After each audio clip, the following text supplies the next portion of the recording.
The demonic roots of feminism. The battle that goes on between men and women is something that goes back to the Garden of Eden and the fall of Adam and Eve. In modern times, though, this battle has become politicised, and I'm sad to say that much of this started in my own country.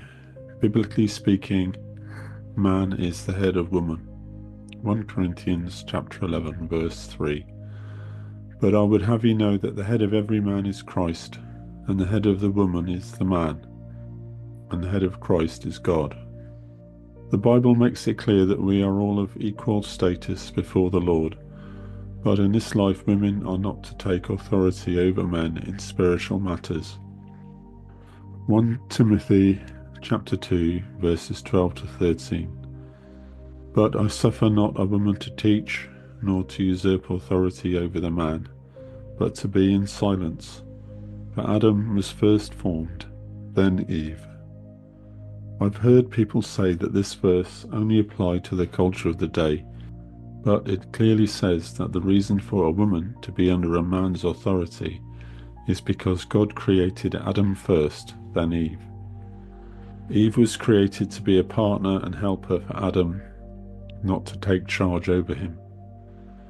One of the founding feminist philosophers in England was a woman called Mary Wollstonecraft, who lived from 1759 to 1797. Her opinions were formed when, as a child, she had to protect her mother and sisters from her drunken, abusive father. She continued being protective towards her sisters throughout their lives. In 1784, she persuaded her sister Eliza to leave her husband and infant. For the time, this was a very radical thing to suggest. The human costs, however, were severe. Her sister suffered social condemnation, and because she could not remarry, was doomed to a life of poverty and hard work. Wollstonecraft did not agree with social norms, and after two ill-fated affairs with Henry Fuseli and Gilbert Imlay, by whom she had a daughter, Fanny Imlay, Wollstonecraft married the philosopher William Godwin, one of the forefathers of the anarchist movement. As far as I know, she was never involved with the occult, but she turned her back on traditional Christian values, believing in free love and in her own opinions.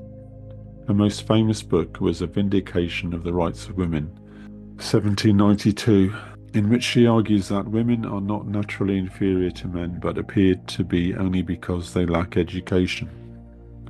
This is something on which we can all agree, but in forwarding the cause of women's rights, she threw out traditional morality. Her life was marked by illegitimate children, affairs, and suicide attempts. On the 30th of August 1797, Wollstonecraft gave birth to her second daughter, Mary. After several days of agony, Wollstonecraft died of septicemia. Mary, her daughter, was very much like her parents, in that she didn't care for conventional morality. At the age of 16, she eloped with the poet Percy Bysshe Shelley. At the time of the elopement, Shelley was married to his first wife, Harriet Westbrook, whom he had married in 1811. The scandal of his existing marriage caused significant controversy.